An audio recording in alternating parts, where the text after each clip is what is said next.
என் மேலான தமிழ் பெருங்குடி மக்களே, உங்கள் அனைவருக்கும் மேலரசம்பட்டு சண்முகத்தின் பணிவான வணக்கங்கள். அன்பு உறவுகளே, நம்முடைய சேனலை நீங்கள் பார்ப்பது இதுவே முதல் முறையாக இருந்தால் உடனே சப்ஸ்கிரைப் செய்து கொள்ளுங்கள். இல்லை என்றால் நாம் பதிவேற்றுகின்ற காணொலிகள் தொடர்ந்து உங்களுக்கு வருவதற்கு வாய்ப்பில்லை. தொடர்ந்து நம்முடைய காணொலி பற்றின உங்களுடைய மேலான கருத்துக்களை கருத்துரை பகுதியிலே பதிவு செய்வதற்கு தவறாதீர்கள். தொடர்ந்து நம்மோடு இணைந்திருங்கள் அன்பு உறவுகளே. வாருங்கள் இப்பொழுது காணொலிக்குள்ளே செல்லுவோம். இந்த ரஜினி வீட்டுக்கு முன்னாடி ஒரு பெரிய ரகளையை நடத்தியிருக்காங்க ஒரு வயசான அம்மா. அந்த அம்மா பேசுனதுல எதனா தப்பு இருக்கா அப்படின்னு பார்த்தோம்னா உண்மையிலேயே தப்பு இல்லைங்க. அந்த அம்மா அவ்வளவு ஒரு நியாயமா தான் பேசுறாங்க. ஆனா அது ஒரு பெரிய பிரச்சனை அப்படின்னு சொல்லிட்டு சமூக வலைதளங்கள் ஃபுல்லா அந்த அம்மாவை வாய்க்கு வந்தபடி பேசிட்டு இருக்கானுங்க இந்த ரஜினி ரசிகருங்க. முதல்ல இந்த ரஜினி ரசிகர்களுக்கு நான் ஒரு விஷயத்த சொல்லிக்கிறேன். நீங்க வயதில் மூத்தவர்களா இருங்க, என்னை விட வயதுல இளையவர்களா இருங்க, யாரானா இருங்க, முதல்ல நீங்க ஒரு மனிதரா மாறுங்க, ஒரு குடும்ப தலைவரா இருக்க பழகுங்க. முதல்ல ரஜினி தமிழ்நாட்டுக்காக, தமிழ்நாட்டு மக்களுக்காக ஒரு துரும்ப கூட கிள்ளி போடாத ஒரு துப்பு கெட்டவன். பொங்கல் திருநாள் வந்தாக்கா உன் வீட்டுல போயிட்டு பொங்கலை கொண்டாடு, உடைய மனைவி மக்களோட குடும்பத்தோட போய் உட்கார்ந்து பொங்கலை கொண்டாடு. ஏன்னா அது ஒரு தமிழ திருநாடு, அது ஒரு கலாச்சாரம், அது ஒரு பண்பாடு. இந்த பொங்கல் திருநாள்ல தமிழர்களுடைய பல நாகரிகங்கள் அதுக்குள்ள அடங்கி கிடக்கு. அதை போய் செய். உன்னுடைய பிள்ளைகளுக்கு சொல்லிக் கொடு. தமிழர்களுடைய கலாச்சாரத்தை, பண்பாட்டை, நாகரிகத்தை, கடந்த கால வரலாறுகளை எல்லாம் அந்த நாள்ல ஒரு நாளாவது வீட்டுல இருந்து போய் சொல்லிக் கொடுங்க பிள்ளைகளுக்கு. அதை விட்டுட்டு ரஜினி வீட்டுக்கு முன்னாடி போய் ஆயிரக்கணக்கான பேர் கூட்டமா கூடிக்கிட்டு அந்த போயஸ் கார்டனுக்குள்ள ரஜினி ஒரு பக்கம், ஜெயலலிதா ஒரு பக்கம், இந்த ரெண்டு வீட்டை தவிர மீதி இருக்கிற அந்த 20-30 வீட்டுக்குள்ள இருக்கிற மக்கள் எல்லாம் ரஜினி வீட்டுக்கு முன்னாடி போயிட்டு நீங்க கத்திக்கிட்டு இருந்தீங்கன்னா அவங்க எல்லாம் வேடிக்கை பார்த்துட்டு இருப்பாங்களா?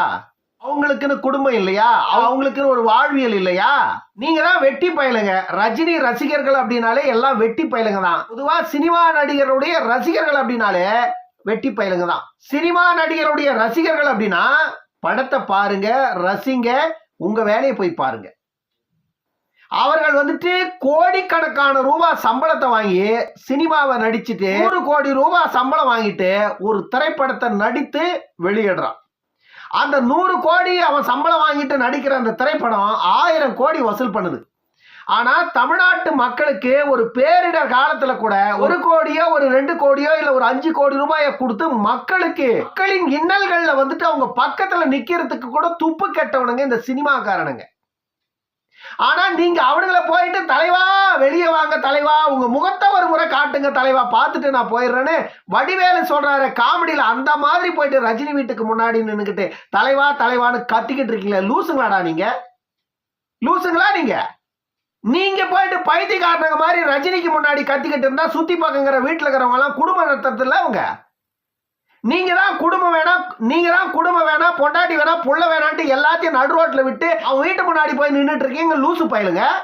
ரஜினி வீட்டுக்கு பக்கத்துல குடியிருக்கிற அந்த மக்கள் எல்லாம் ஒரு முறை 2 முறைனா சகிச்சுக்கிட்டு போயிடுவாங்க.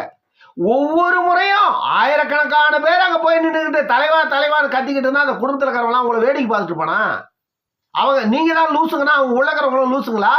அம்மா ஒரு நாகரிகமா தான் இது. உங்களுக்கே இது நல்லா இருக்கா? தகுமா இது உங்களுக்கு? நாங்கெல்லாம் இங்க வாழறதே இல்லையா?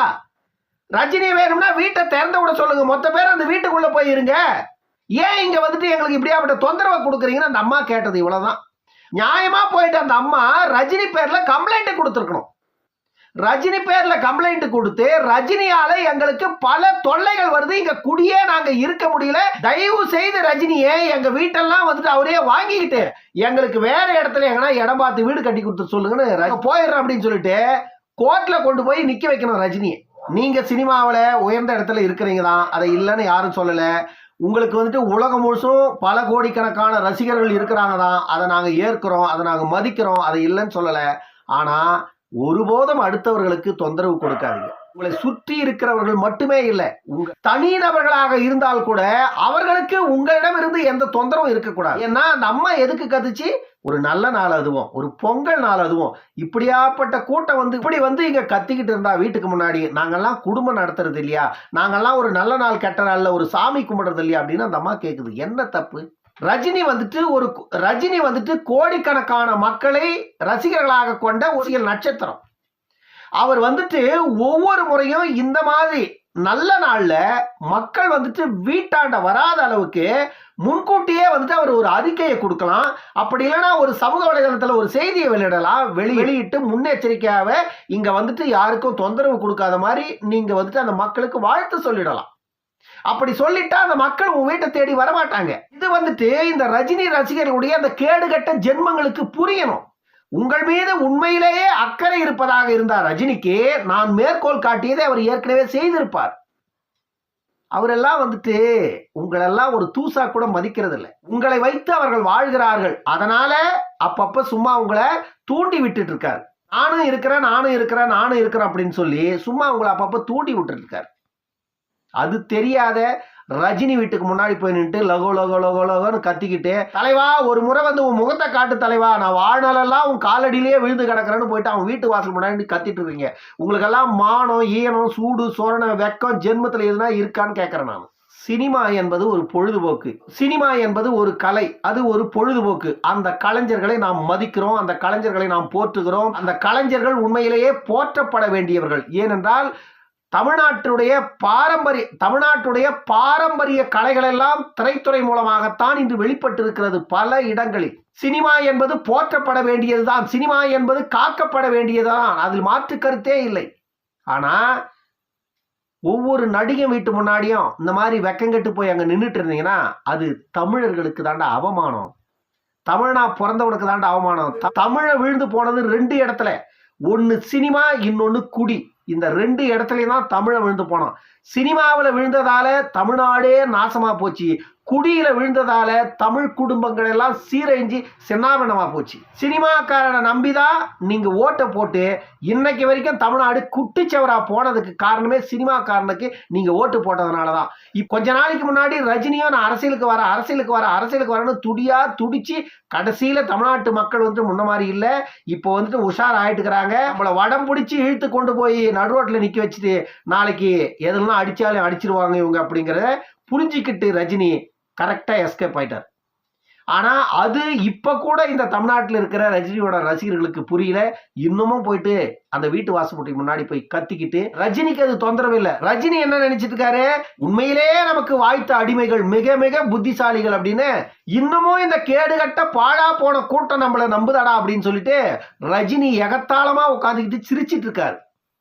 ஆனா அந்த சினிமாக்காரனை நம்பி நடு ரோட்ல போய் நிக்கிறவன் நீ தாண்டா மானம் கட்டவன். கொஞ்சமாவது இதுக்கு மேலனா புரிஞ்சு, சினிமா என்பது ஒரு பகுதி, அவ்வளவுதான். அது வாழ்க்கை இல்லை, அது ஒரு பொழுதுபோக்கு. ஒரு குறிப்பிட்ட காலங்கள்ல உன்னால சினிமா பார்க்க முடியும். திருமணமாகி 2 குழந்தை ஆயிட்டு நாளைக்கு அந்த குழந்தைகளை படிக்க வைக்கிறோம், குடும்பத்தை பார்க்கணுன்ற நிலைக்கு நீ போயிட்டு நான் உன்னால சினிமாவை பார்க்க முடியாது, எதையும் பார்க்க முடியாது. அது காலமே முடிஞ்சு போயிடும். அதையெல்லாம் கடந்து வந்துட்டு இன்னைக்கு 50 வயசு 60 வயசு ஆனவங்க கூட போயிட்டு ரஜினி வீட்டுக்கு முன்னாடி போய் தலைவான்னு கத்திட்டு இருக்குன்னா உனக்கு குடும்பம் பொண்டாட்டி புள்ள இதெல்லாம் எதுவுமே இல்லையா?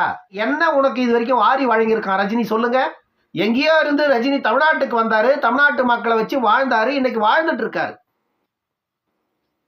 ஆனா நீங்க இன்னைக்கு வரைக்கும் விழுந்துட்டு இருக்கீங்க. உங்களை தூக்கி நிறுத்துறதுக்கு யாருமே இல்லை. இனிமேலாவது நீங்க எழுந்து நிக்கிறதுக்கு முயற்சி செய்யுங்க. இன்னொரு காணொலியில் சந்திக்கும் வரை உங்களிடமிருந்து விடைபெற்றுக் கொள்வது மேலரசம்பட்டு சண்முகம். நன்றி, வணக்கம் அன்பு உறவுகளே.